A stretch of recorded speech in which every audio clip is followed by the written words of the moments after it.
میرا نام سائمہ ہے۔ بڑی جلدی گھبرا گئی۔ ارے ہمت سے کام لے۔ مگر میں کیا کروں؟ دانش بھی کچھ نہیں کر پا رہا ہے۔ میں تیری شادی دانش سے کروا سکتی ہوں، آشی نے کہا تو میں اس کا چہرہ تکنے لگی۔ لیکن کیوں؟ کیوں؟ میں تیری سہیلی ہوں، ہم دونوں زندگی بھر ساتھ رہنے کی قسم کھاتے تھے، بھول گئی؟ مجھے یاد ہے سب، لیکن تجھے بھی یاد ہے نا؟ یا نہیں؟ میں یہ دیکھ رہی تھی۔ اس نے کہا میں ممی پاپا کو منا لوں گی تمہاری شادی کے لیے، مگر اس کے بدلے تمہیں میرا ایک کام کرنا ہوگا۔ ہاں ہاں بولو نا، کیا چاہتی ہو تم مجھ سے؟ مجھے لگا جیسے جان میں جان آ گئی ہو۔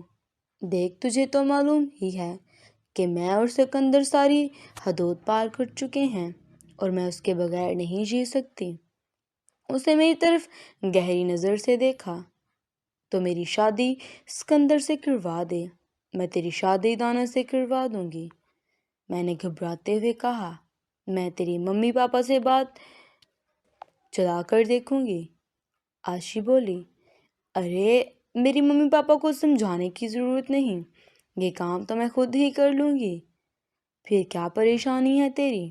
سکندر، اس نے میری آنکھوں میں آنکھیں ڈال کر کہا، سکندر نے مجھ سے شادی کرنے کی ایک شرط رکھی ہے۔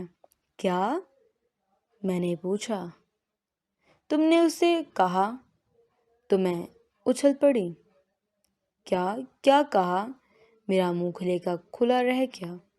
ہاں، اس نے کہا ہے کہ وہ مجھ سے تبھی شادی کر سکتا ہے جب میں تجھے اس کے پاس لے جاؤں۔ اور تو نے مان لیا؟ میں چلائی، آہستہ بول، ممی کو پتہ چل جائے گا، وہ تجھے ایک بار پیار کرنا چاہتا ہے۔ میں نے اسے بہت سمجھایا، مگر اسے منانا میرے بس میں نہیں ہے۔ تجھے معلوم ہے کہ تو کیا کہہ رہی ہے؟ میں نے کہا، اڑا کر اس سے پوچھا۔ ہاں، میں اپنی پیاری سہیلی سے اپنے پیار کی بھیک مانگ رہی ہوں۔ تو سکندر کے پاس چلی جا، میں تجھے اپنی بھابھی بنا لوں گی۔ میرے منہ سے کوئی بات نہیں نکلی، کچھ سمجھ میں نہیں آ رہا تھا کہ کیا ہو رہا ہے۔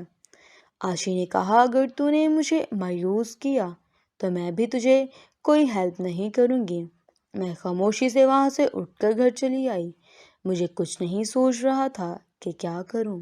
ایک دفعہ کھما تو دوسری طرف کھائی۔ دانش کے بغیر میں نہیں رہ سکتی اور اس کے ساتھ رہنے کے لیے مجھے اپنی سب سے بڑی دولت گنوانی پڑ رہی تھی۔ رات کو کافی دیر تک نیند نہیں آئی۔ صبح میں نے ایک فیصلہ کر لیا۔ میں آشی سے ملی اور کہا، ٹھیک ہے، تم جیسا چاہتی ہو ویسا ہی کروں گی۔ سکندر کو تو کہنا کہ میں تیار ہوں۔ وہ سنتے ہی خوشی سے اچھل پڑی، لیکن صرف ایک بار، اور ہاں، کسی کو پتہ نہیں چلنا چاہیے۔ ایک بات اور، آشی نے کہا، ہاں بول جان، تیرے لیے تو جان بھی حاضر ہے۔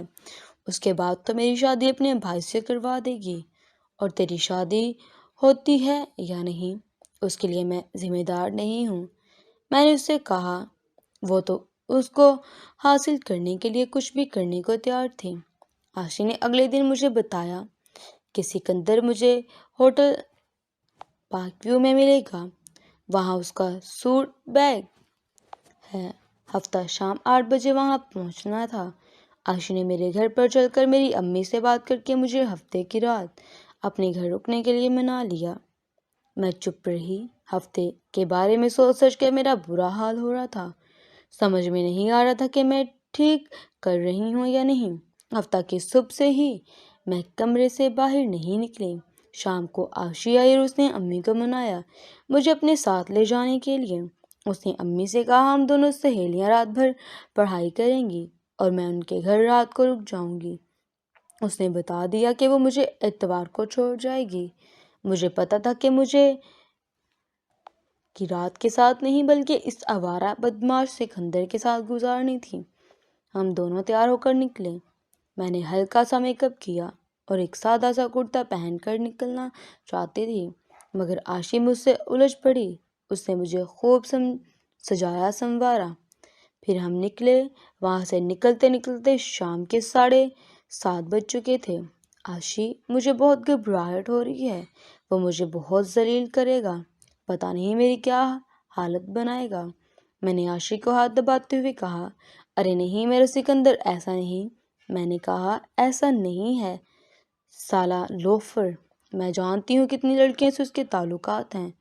تو وہاں سے میرے ساتھ رہے گی، رات کو تو بھی وہیں رکے گی۔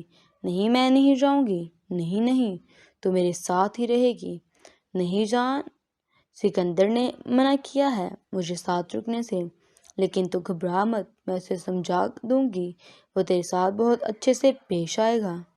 صبح دیکھا تو سائمہ کی لاش اس ہوٹل میں پڑی ہوئی تھی، اور اس کے ماں باپ کو بلیک میل کر کے وہ لڑکا ان سے پیسے بٹور چکا تھا۔ کبھی بھی کسی پر اندھا دھند اعتماد نہ کریں، اپنی عزت اور اپنے اپنوں کی عزت کا خیال رکھیں۔